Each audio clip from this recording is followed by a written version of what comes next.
Welcome back, everyone. This is Epic Quests Episode 3. Now, just to recap last episode, I got the Helm, and now we're off to the Priory of the Nine. And here, you're seeing me encounter Sir Amiel, who ends up challenging me to beat all of the Knights of the Nine in single combat. Now, that kind of went like this.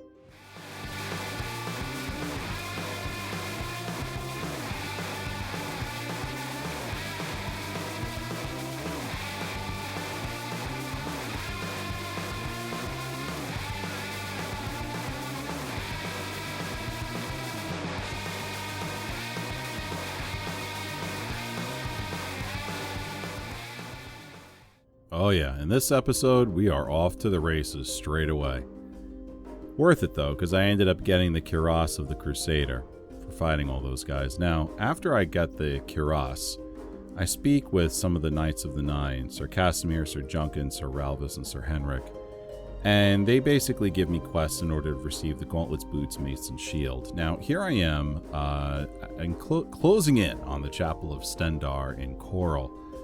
And we're talking with Araldir, who is explaining to us that one of the original Knights of the Nine committed a sin here, and Kellen, his descendant, is still suffering from a curse that the whole family has been suffering from ever since. So bad. But it's only gotten worse over time. I fear I haven't much. Here, Kellen's explaining to us that he has this curse, and we find out exactly what needs to be done. I swear he knows more than he tells. I cannot face him. I know what might be done for him, but I haven't the will to do it. The only way to free Kellen of his curse is to take it on myself. I am not strong enough to do this. And so I am a failure. Now, once we pray at the altar here, we receive the ability to lift the curse from Kellen, this lay on hands ability.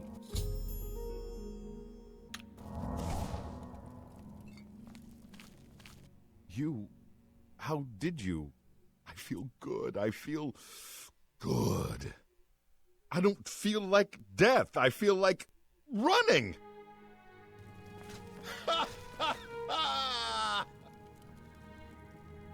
Look at me.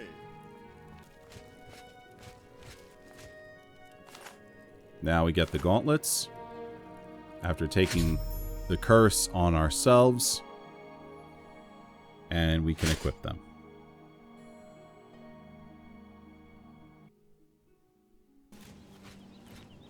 Now it's off to the Shrine of Kinnereth.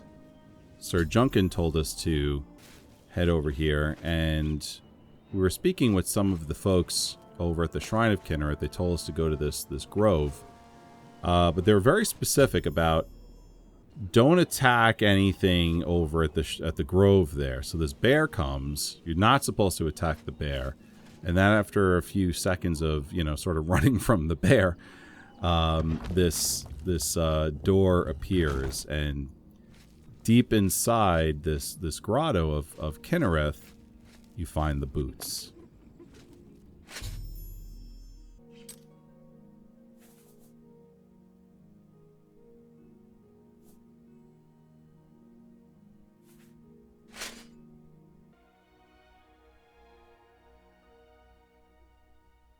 Now we come to one of the real meat and potatoes, I would say, of this particular episode.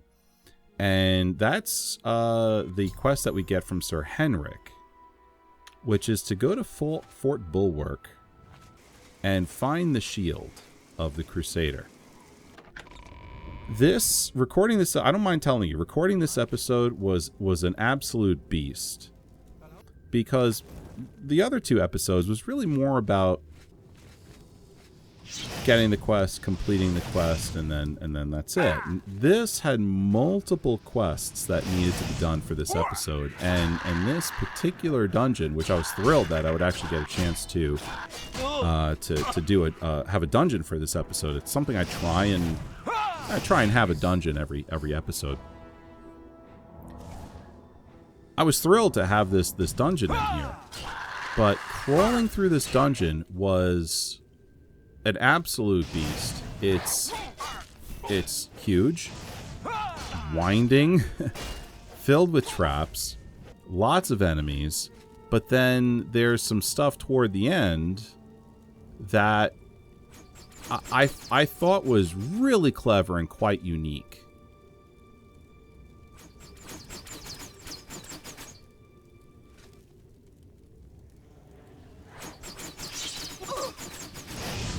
You know, one of the questions that I think to myself while recording this to the audience is, you know, have you played this DLC? Have you played Knights of the Nine? What are your thoughts regarding the Knights of the Nine?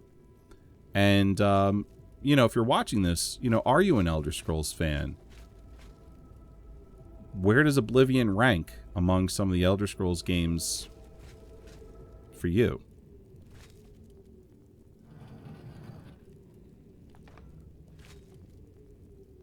Getting around some of the traps in this dungeon was really cool. Challenging, but really a lot of fun. And those poison darts that you saw earlier, they get you.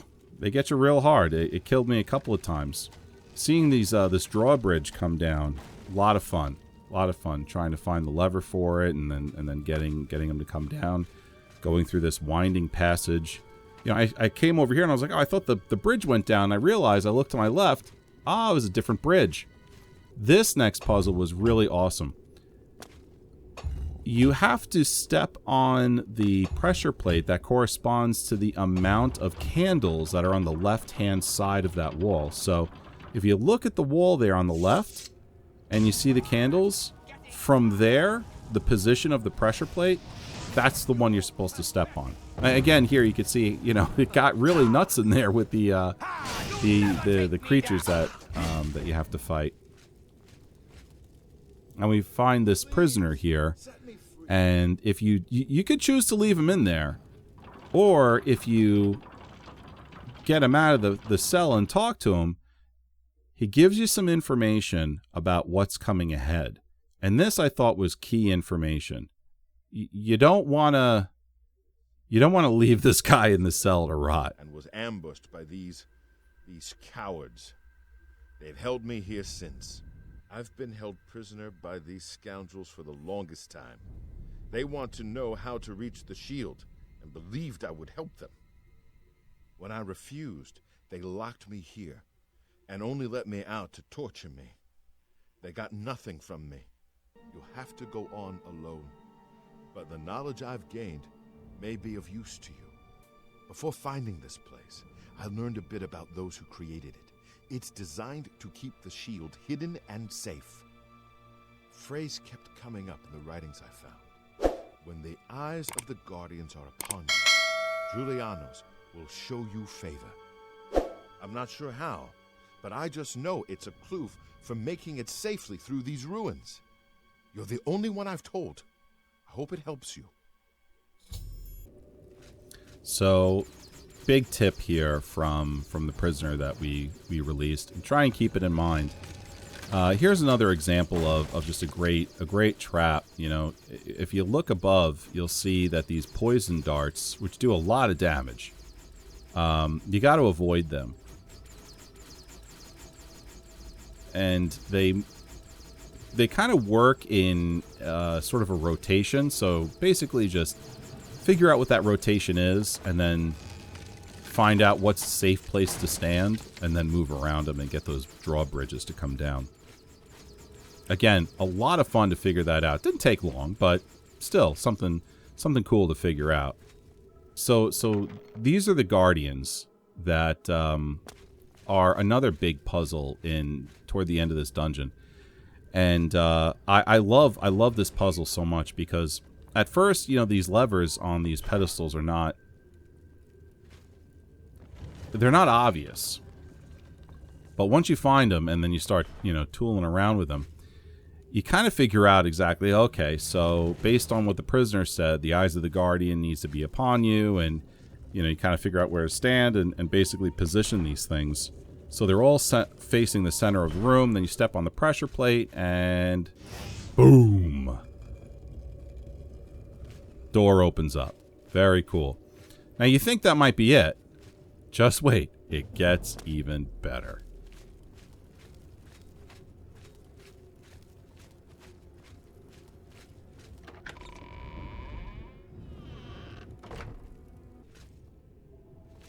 This next puzzle really knocked me out. I was in here for a good while, trying to figure out exactly how this thing works. So, essentially, there are guardian stones and chests all around the perimeter of the room, and then you've got a pressure plate and one chest in the middle of the room.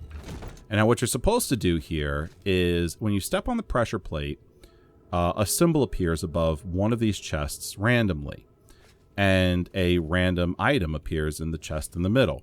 You're supposed to match the item that you get in the chest in the middle with the symbol that appears on one of the chests surrounding the perimeter. So you see that Varla stone popped up, and I got a hammer here in the middle of the chest.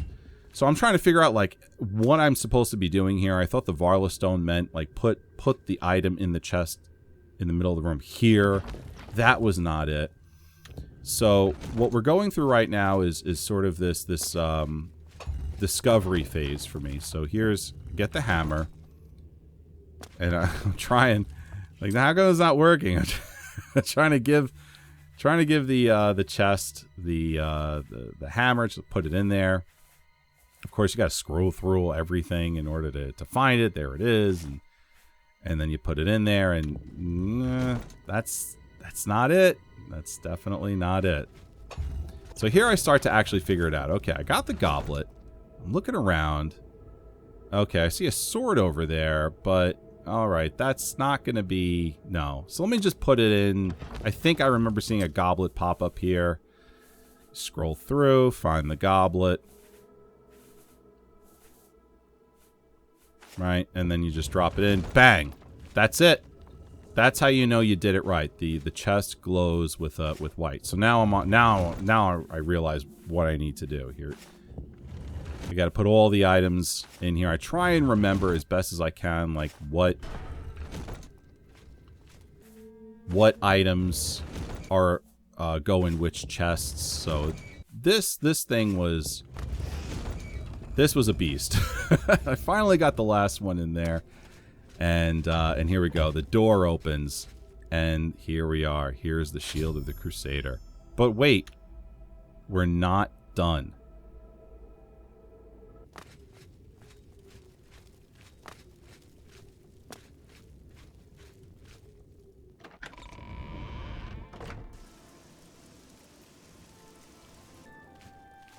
Next, we're off to the Chapel of Zenithar, the Undercroft there. And when you pray at one of the tombs, it takes you to this weird pocket universe where the Mace of the Crusader has been hidden. And if you do this out of order, you just fall through that space there. Now, once you get the mace and you come out, you're attacked by these Aurorans. And we get a glimpse here of what initiated the Knights of the Nine quest, the initial attack that happened in one of the chapels. This actually was about to happen again, and you get to stop it. I can't believe it. We survived. By the grace of the Nine, we survived. This guy's important because he ends up becoming one of the Knights of the Nine. You know, your character becomes the first in that order, and as you progress through the quest, you come in contact with other NPCs during these quests, and they see what you're doing. They're inspired by you, and they want to join they want the new Knights of the Nine. They want to join your order. This gentleman is among them. In valor, I am honored to serve by your side. Allow me to fetch more suitable equipment. I shall return shortly. Here we are back at the Priory of the Nine, talking with Sir Amiel again, and he explains to us that we'll need to next go to Underpall Cave and slay the shade of Sir Beric, one of the original Knights of the Nine. He murdered one of the Knights of the Nine, which created the downfall of the original order. And from there, his descent into evil was assured. And the sword he used has become evil. So Sir Amiel is tasking us next to do that, to destroy Sir Barrick's shade and cleanse the sword that has become evil. A service. You must free him from the evil that has ensnared him. Well, folks, if you got this far in the video, I thank you. You are a true Knight of the Nine. But there's still more to do. I appreciate the support tremendously, but if you could like the video, share it with your friends and family, subscribe to my channel, maybe leave a comment below. That would be fantastic. I'll see you in the Underpall Cave in Episode 4. Take care, everyone. Be safe. And as always, God bless.